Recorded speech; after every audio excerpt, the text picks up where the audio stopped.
कल्याणी नदी पात्रातून अवैध वाळू वाहतूक, मौजपुरी पोलिसांची धडक कारवाई, 3,03,000 रुपयांचा मुद्देमाल जप्त.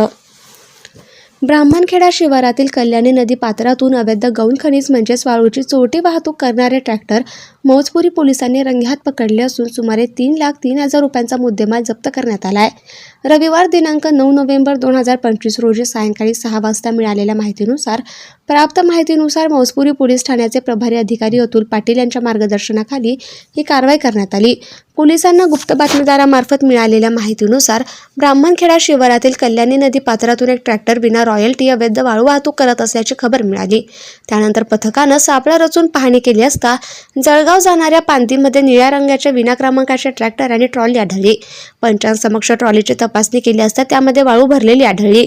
रॉयल्टीची मागणी केल्यावर चालक बाबासाहेब उर्फ बाबूराव अंबादासाले राहणार जळगाव यांनी रॉयल्टी नसल्याचं कबूल केलं. त्यानंतर सदर ट्रॅक्टर आणि ट्रॉली जप्त करून मौजपुरी पोलीस ठाण्यात जमा करण्यात आली.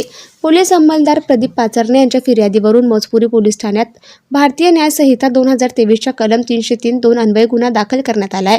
ही कारवाई जिल्हा पोलीस अधीक्षक अजयकुमार बन्सल, अप्पर पोलीस अधीक्षक आयुष नोपाने, उपविभागीय अधिकारी रामेश्वर रेंगे यांच्या मार्गदर्शनाखाली करण्यात आली.